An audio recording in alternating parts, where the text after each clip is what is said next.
इस पार्ट में हम डू एज डायरेक्टेड देखेंगे, जो कि हमने एमपी बोर्ड के प्रैक्टिस सेट पेपर 4 क्लास 12 के लिए सब्जेक्ट इंग्लिश से लिए हैं।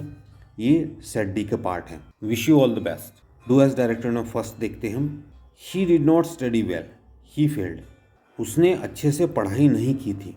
स्टडी है ना पढ़ाई, और वेल है ना अच्छे से। ही फेल्ड, वह फेल हो गया। Combine the pair of sentences using because, because यानी क्योंकि, इसका उपयोग करके हमें ऊपर दिए गए सेंटेंसेस को जोड़ना है। इसको कैसे जोड़ेंगे हम? ही फेल्ड, वो फेल हो गया। बिकॉज, क्योंकि। ही डिड नॉट स्टडी वेल, क्योंकि उसने अच्छे से नहीं पढ़ाई की थी। तो हमने क्या किया, ही फेल्ड को पहले ले आए, फिर उसके बाद में बिकॉज जोड़ दिए इसके पीछे, और लास्ट में ये वाला पार्ट जोड़ दिया। तो हमारा हो गया he failed because he did not study well, और फेल हो गया क्योंकि उसने अच्छे से पढ़ाई नहीं की थी। Second, a dog bit my friend, change into negative. एक डॉग ने मेरे मित्र को काटा था। अब इसको हमें नेगेटिव में बदलना है। अब यहाँ पे बिट जो दिख रहा है आपको, अब ये हमें वर्ब की फॉर्म पता होना चाहिए। तो वर्ब की बिट, बाइट मेन हमारा मेन वर्ब है, बेस वर्ब है, रूट वर्ब है।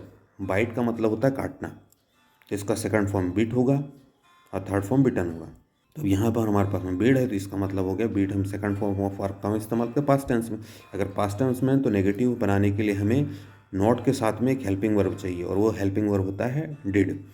तो हम कैसा लिखेंगे इसको, अ डॉग एसिडिस रहेगा हमारा, फिर उसके बाद में हमारा हेल्पिंग वर्ब डिड, नॉट लगा हमने। ये हमारा क्योंकि डिड लगा चुकी है, तो अब हमें ये पास्ट को रिप्रेजेंट करता है। तो हम बिट के जगह पे इसका present form, that is first form of verb bite का इस्तेमाल करेंगे। Bite my friend, a dog did not bite my friend, ये हमारा नेगेटिव में चेंज हो गया। एज सुन एज, जैसे ही, द सन राइसेस, सन उगता है, आई वेकअप। यहाँ पे सूर्य, जैसे ही सूर्य उगता है मैं उठता हूँ। वेकअप यानी उठना है, जगना। Rewrite the sentence using no sooner than, जैसे ही। अब इसके अंदर हमें एक चीज़ याद रखना कि जब भी हम नो सूनर का इस्तेमाल करेंगे, इसके साथ में हमें एक हेल्पिंग वर्ब देना पड़ता है, जिसमें जो हो कि डू, डस या फिर डिड में से कोई एक होगा। फिर उसके बाद में हम उसको देन को जोड़ेंगे। तो हम क्या कर रहे हैं, एज सुन एज को हटाएंगे, नो सूनर, फिर उसके बाद में हम हेल्पिंग वर्ब देंगे। अब हेल्पिंग वर्ब कैसे डिसाइड करेंगे, यहाँ पे उगना ये हमारा मेन वर्ब, इसके साथ में यस लगा हुआ है। तो दैट मीन्स अब हमें इसके आधार पर ये वर्ब के साथ में यस यस या आई एस वाली कंडीशन है, वर्ब की फिफ्थ फॉर्म है।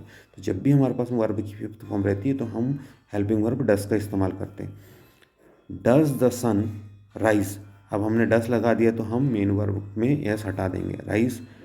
देन, फिर आई वेकअप, फिर मैं जग गया। No sooner does the sun rise than I wake up. If it rains, अगर वर्षा होती है, वी विल नॉट प्ले, हम नहीं खेलेंगे। Rewrite the sentence using unless, unless का उपयोग करके हमें सेंटेंस लिखना है। हम जानते हैं अनलेस का मतलब होता है इफ़ नॉट। तो हम इसके लिए क्या करेंगे, यहाँ से इफ़ हटाएंगे और यहाँ से नॉट हटा देंगे। तो अब ये अनलेस के इक्विवेलेंट हो गया इफ़ नॉट। तो अभी इसको लिखते हैं, unless it rains comma we will play.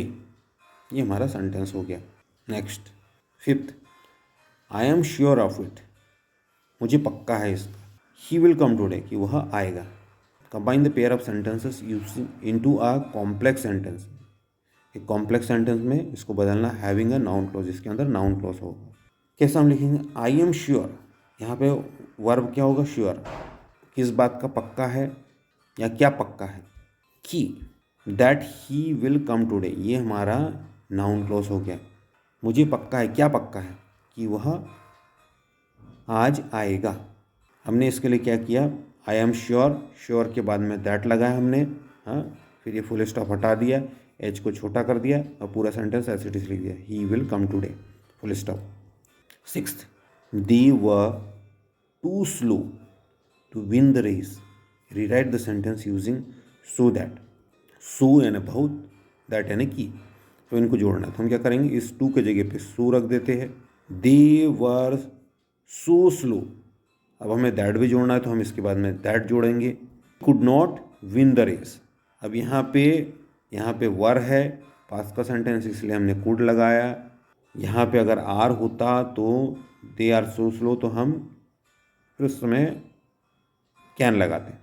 ये हमारे बोर्ड द्वारा दिए गए आंसर्स है। हमने यहाँ पे कुछ ईफ नोट के जितने भी first second third fourth set में क्वेश्चंस दिए थे उनको एक जगह कलेक्ट किया कि आपको पूरे के पूरे, क्योंकि काफ़ी कंफ्यूजिंग है तो आप इसको समझेंगे। ये हम सभी डिस्कस कर चुके हैं अलग अलग सेट्स में, तो यहाँ पे हमने सभी को एक साथ में रखा ताकि आप इसको मिलान करके एनालाइज कर सको और समझ सको।